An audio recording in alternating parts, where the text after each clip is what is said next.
कुछ नहीं हो सकता जब हमारे बुजुर्ग जिन्होंने हम सबको एक संस्कार दिया जीने की, इंसानियत की, मानवता की,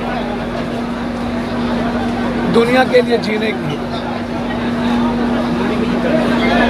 हमेशा एक ऐसी जिंदगी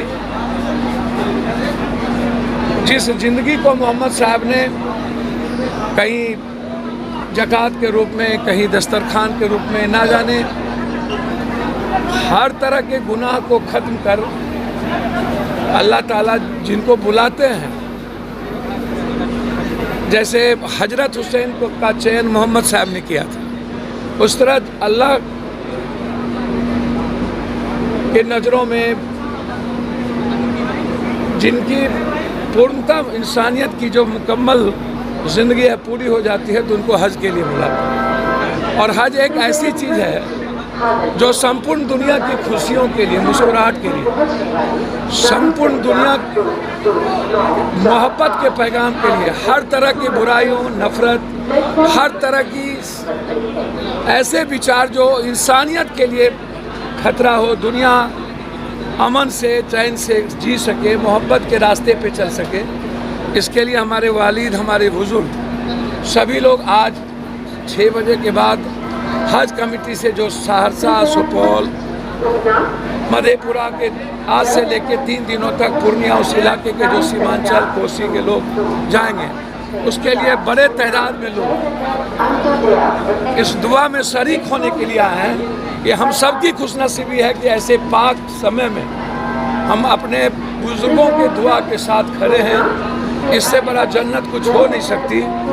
मुझे उम्मीद है जब ये लौट के आएंगे तो बिहार के 14.5 करोड़ और देश के 140 करोड़ लोगों के दुआ को करने जो जा रहे हैं उसको लेके आएंगे, हमारे देश की अमन की, खुशहाली की और 140 करोड़ लोगों की ज़िंदगी के मुस्कुराहट के लिए।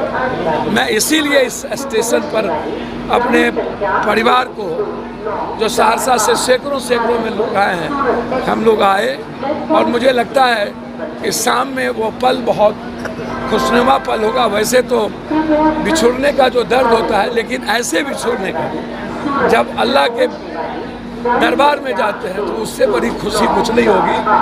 हम दुनिया से, अल्लाह से दुआ करते हैं कि जो लोग इस हिंदुस्तान से पूरी आवाम की दुआओं के लिए जा रहा है, उन्हें सलामत से रखना और हिफाजत से हमारे घर लौटाना। हर मुसलमानों को अगर उसको क्षमता है, सलाहियत है, तो उसको ज़िंदगी में एक बार हज ज़रूर करना चाहिए। ये हमारे 5 वो फंडामेंटल स्टोन से इस्लाम के, उसमें से एक हज भी है।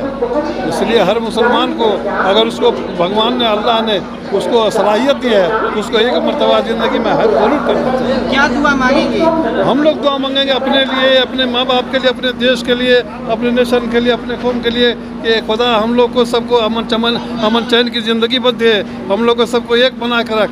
हम लोग के आपस में जो नाइतफाकी है, जो हमारे बीच में लोग फूट डाल रहे हैं, वो सब खत्म हो जाए। हम लोग सब जैसे पहले थे वैसे एक बन कर रहें। और ये पप्पू यादव जी का बहुत बड़ा एहसान है कि उन लोगों ने इतना बड़ा आयोजन किया, प्रोग्राम किया। ये अपना परिचय देता है। नाम? मेरा नाम मोहम्मद तुफैल अहमद है। मैं रिटायर्ड टीचर हूँ। मेरा घर सिमरी बख्तियारपुर के गाँव घोड़दौड़ में है। और हम लोग सब 8 आदमी जो एक ग्रुप में जा रहे हैं। हम लोग कितने लोगों के ग्रुप है? 8 लोगों का है ये ग्रुप जी। सब वही चीज़ सिमरी बख्तियार, सलकुआ, बनमा प्रखंड के हम लोग हैं सब।